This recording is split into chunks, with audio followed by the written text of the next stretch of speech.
ধারণ করা হয়, কখনো ভিডিওতে বা সামহাও রেকর্ড করা হয় এবং পরবর্তীতে এটা দিয়ে নেতাকে ব্ল্যাকমেইল করা হয়। অনেকটা এরকমই হানি ট্র্যাপ। তো বাংলাদেশের রাজনীতিতে আমরা শুনেছি খুব রিসেন্টলি একটি বিদেশি দূতাবাসের রাষ্ট্রদূত, তাকে হানি ট্র্যাপ করা হয়েছিল এবং সে প্রায় তার তরুণী বান্ধবীদের নিয়ে কক্সবাজারে যেতেন। তো আলটিমেটলি ধরা খাওয়ার পরে তাকে তার দেশ ইমিডিয়েটলি ফিরিয়ে নিয়ে গেছে। কিন্তু এই হানি ট্র্যাপের বিষয়টা যে এত বিশাল হতে পারে এটা ধারণা ছিল না, যদি এই অ্যাপস্টেইন ফাইলসের এই বিষয়গুলো ফাঁস না হতো। আপনারা নিশ্চয়ই এতক্ষণে এই অ্যাপস্টেইন ফাইলসের বিষয়টা শুনেছেন। জেফ্রি অ্যাপস্টেইন উনি একজন মার্কিন ধনকুবের অর্থনীতিবিদ এবং পরবর্তীতে জানা গেল একজন কুখ্যাত যৌন অপরাধী। এই জেফ্রি অ্যাপস্টেইনের মামলা এবং আরো ওর সাথে সহযোগীদের মামলা, এই সব মামলার নথিপত্র গত 30শে জানুয়ারি আমেরিকার বিচার বিভাগ পাবলিকলি রিলিজ করেছে। 30 লক্ষ পাতার এই ডকুমেন্ট, এবং এখানে আপনার ভিডিও আছে 2000, 1,80,000 ছবি আছে।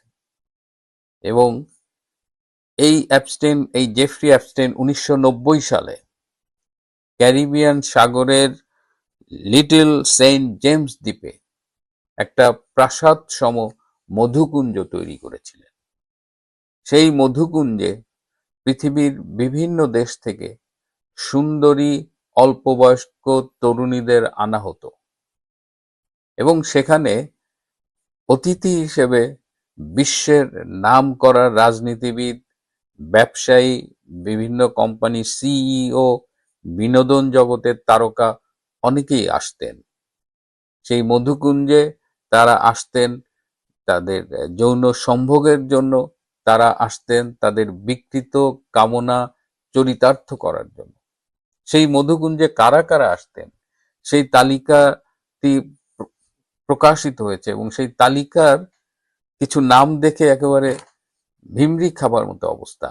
এই যে আমার সামনেই আছে, মার্কিন যুক্তরাষ্ট্রের রাজনীতি ও ব্যবসা কারা আসছেন নামগুলো দেখেন: Donald Trump, Bill Clinton, Hillary Clinton, George W Bush, John Kerry, Ted Kennedy, Robert F Kennedy Junior, Michael Bloomberg, মানে আরো অনেক। বিনোদন মিডিয়ায় Michael Jackson, Leonardo DiCaprio, Woody Allen, Chris Tucker, বিজ্ঞান ও প্রযুক্তি ইলন মাস্ক, বিল গেটস, এবং শুধু মার্কিন যুক্তরাষ্ট্রের না, ইউকে, মধ্যপ্রাচ্য, অনেক দেশের, মানে একটা দীর্ঘ তালিকা। এবং এই যে এত বিখ্যাত লোকগুলো সেখানে যেতেন, তাদের বিকৃত কামনা চরিতার্থ করার জন্য এমনও হয়েছে যে সেখানে অল্প বয়স্ক তরুণীরা প্রেগনেন্ট হয়েছে, সেই প্রেগনেন্ট তরুণীদের অ্যাবর্শন করানো হয়েছে। সেই অ্যাবর্শন করার ফলে যে ফেটাসটা বেরিয়েছে, যে বাচ্চা, যেটা জন্ম না নেওয়া বাচ্চাটা, সেই বাচ্চাটাকে পুড়িয়ে তারা মাংস খেয়েছে। আবার ছেলেদের বলাৎকারেরও ঘটনা সেখানে অনেক ঘটেছে। এরকম একটা বিশাল অপরাধ জগৎ, এই যৌন অপরাধ কেন জেফ্রি অ্যাপস্টেইন এখানে চালাতেন এবং এদের হানি ট্র্যাপ করা হতো কেন? এটা একটা বিশাল নেটওয়ার্ক ছিল। এর সাথে বিশ্বের খুব প্রভাবশালী অনেক গোয়েন্দা সংস্থাও জড়িত ছিল এবং তারা এই হানি ট্র্যাপের মধ্য দিয়ে এই সব নেতাদের পরবর্তীতে ব্ল্যাকমেল করতেন এবং বিশ্ব রাজনীতিতেও তারা বিভিন্ন রকমের প্রভাব খাটাতেন। ইসরায়েলি গোয়েন্দা সংস্থা মোসাদ এখানে একটা বড় ভূমিকা রাখতেন বলেই এখন শোনা যাচ্ছে। তো এই যে আমি কয়েকটা নাম বললাম, বিশেষ করে আমেরিকার যে একদম শীর্ষ রাজনৈতিক নেতৃবৃন্দ, এই যে প্রেসিডেন্ট জর্জ বুশ, ক্লিন্টন বা ট্রাম্প, এই নামগুলো শোনার পরে সাধারণ আমেরিকানদের বা আমরা যারা আমজনতা অন্য দেশে থাকি, আমাদের মধ্যে কিরকম একটা প্রতিক্রিয়া হতে পারে? হয়তো আমেরিকার প্রতি আমাদের একটা নেতিবাচক ধারণা জন্মাবে, তার নেতা, তার প্রেসিডেন্টের প্রতি একটা নেতিবাচক ধারণা জন্মাবে। এবং এটা কি সুদূর প্রসারী কোন একটা পরিকল্পনার অংশ কিনা? এই জেফ্রি অ্যাপস্টেইন এর ব্যক্তিগত বিমানে চড়েছেন অনেকেই, এসব বিখ্যাত যাদের নাম বললাম। সে 2008 সালে তার বিরুদ্ধে এই অভিযোগগুলো তোলা হয়। তখন সে কিন্তু আইনের ফাঁক গলে সে মুক্ত ছিল, কিন্তু পরবর্তীতে সে গ্রেপ্তার হয় এবং 2019 সালে জেফরি কারাগারে মৃত্যুবরণ করে। জেফরির এই মৃত্যুটাও অনেক প্রশ্নের জন্ম দিয়েছে। সে কি কারাগারে স্বাভাবিকভাবে মৃত্যুবরণ করেছে, নাকি তাকে পৃথিবী থেকে সরিয়ে দেওয়া হয়েছে, কারণ সে এত কিছুর সাক্ষী ছিল। এর সাথে একটা গ্লোবাল পলিটিক্স, যেটা বললাম যে আমেরিকার প্রতি একটা নেতিবাচক ধারণা পৃথিবীব্যাপী ছড়িয়ে দেওয়ার জন্যই এই অ্যাপস্টেইন ফাইলসটা এভাবে রিলিজ করা হয়েছে বলে অনেকে মনে করেন। এবং অনেকে মনে করেন যে 2026 সাল, যখন আমেরিকা তার বিশ্বে আধিপত্য টিকিয়ে রাখার জন্য সংগ্রাম করছে, এবং গত 1 বছরে আপনারা দেখেছেন যে ডোনাল্ড ট্রাম্প নানানভাবে বিতর্কিত হয়েছে, ঠিক সেই সময়ে আমেরিকান লিডারদের, আমেরিকান সেলিব্রিটি ব্যবসায়ীদের এক্সপোজ করে পৃথিবীর সামনে নেগেটিভলি এক্সপোজ করা হলো। এর মানে কি আমেরিকার যে একক সাম্রাজ্য আধিপত্য সেটিকে চ্যালেঞ্জ করা হলো? সেটি কি ক্রমশ ধ্বংসের পথেই যাত্রা শুরু করলো?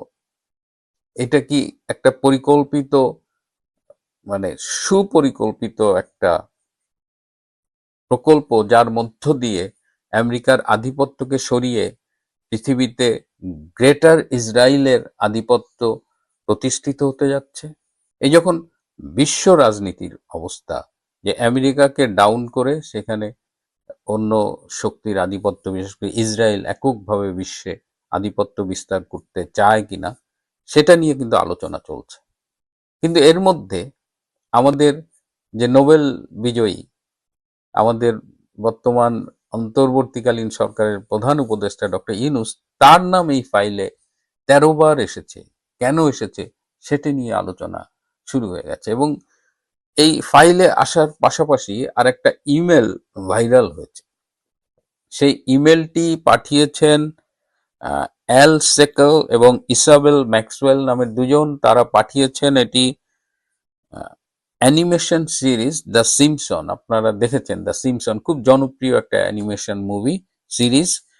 তার যে স্রষ্টা ম্যাট গ্রোনিং, ম্যাট গ্রোনিংকে এই অ্যাল সেকেল এবং ইসাবেল ম্যাক্সওয়েল ইমেল করে রিকোয়েস্ট করেছিল ডক্টর ইউনূসের ব্যাপারে। এবং আপনারা জানেন যে এই দ্য সিম্পসন্স এর একটি পর্বে ডক্টর ইউনূসের উপস্থিতি ছিল, অতিথি অভিনেতা বলা যায়। এবং এর মধ্য দিয়ে বেসিক্যালি ডক্টর ইউনূসকে গ্লোবালি প্রমোট করার জন্য এই ইসাবেল ম্যাক্সওয়েল, অ্যাল সেকেল এরা কাজ করেছে। এখন ইসাবেল ম্যাক্সওয়েল, অ্যাল সেকেল, এদের নামটার সাথে ডক্টর ইউনূস কিভাবে জড়িয়ে গেলেন? এই ইসাবেল ম্যাক্সওয়েল গ্রামীণ আমেরিকা যেটা আছে ডক্টর ইউনূসের ক্ষুদ্র ঋণ সংস্থা, সেটার সিনিয়র অ্যাডভাইজার ছিলেন। এই ইসাবেল ম্যাক্সওয়েলের আপন বোন গিজলেন ম্যাক্সওয়েল, তিনি এই জেফরি অ্যাপস্টেইনের ঘনিষ্ঠ সহযোগী ছিলেন। এবং এই গিজলেন ম্যাক্সওয়েল এখন 20 বছরের কারাদণ্ড নিয়ে জেলে রয়েছেন। সুতরাং ডক্টর ইউনূস এই চক্রটার সাথে জড়িত। 2018 সালের 21শে সেপ্টেম্বর, সেই সময়ের বাংলাদেশের প্রধানমন্ত্রী শেখ হাসিনা জাতিসংঘের সাধারণ অধিবেশনে যোগ দিতে গিয়েছিলেন এবং 1 অক্টোবর পর্যন্ত ছিলেন। সেই সময়ে এই জেফরি অ্যাপস্টেইন চক্রের পক্ষ থেকে একটি মিটিংয়ে যোগ দেওয়ার জন্য শেখ হাসিনাকে আমন্ত্রণ জানানো হয়েছিল এবং একটি লিখিত আমন্ত্রণ পত্র পাঠানো হয়েছিল। কিন্তু শেখ হাসিনা সেই মিটিংটিতে যোগ দেননি। সেই মিটিংটিতে কি আলোচনা হওয়ার কথা ছিল শেখ হাসিনার সাথে? 2017 সালে ডক্টর ইউনূসের বিরুদ্ধে একটি মামলা হয়েছিল। এই গ্রামীণ টেলিকমের যে কর্মচারীদের লভ্যাংশ পাবার একটা বিষয় আছে, সেই সংক্রান্ত যে মামলা হয়েছিল, সেই মামলাটির ব্যাপারে দফারফা করার জন্যই তারা শেখ হাসিনার সাথে মিটিং করতে চেয়েছিল, যে ডক্টর ইউনূসকে এই অভিযোগ থেকে মুক্তি দেওয়া হোক।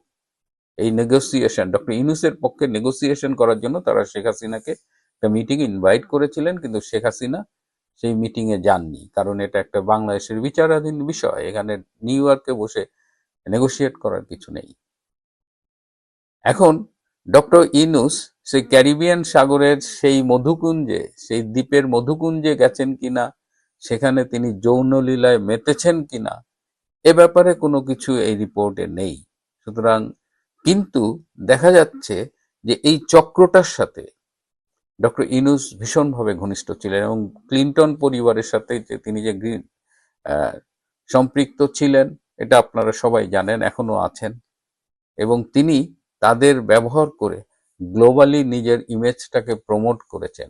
এই যে তিনি নিজে করেছেন তা না, বাংলাদেশে কোনো এক সময় তাকে ক্ষমতায় ইমপ্লান্ট করা হবে, সেই প্ল্যান কিন্তু পশ্চিমা বিশ্বের অনেক আগের থেকে, যে কারণে 2006 সালে তাকে নোবেল দেওয়া হয়েছিল। 2007 সালের যে 111 গভর্নমেন্ট এসেছিল, সেই সরকারে ডক্টর ইউনূসকে চিফ করার একটা চেষ্টা সেই সময় নেওয়া হয়েছিল।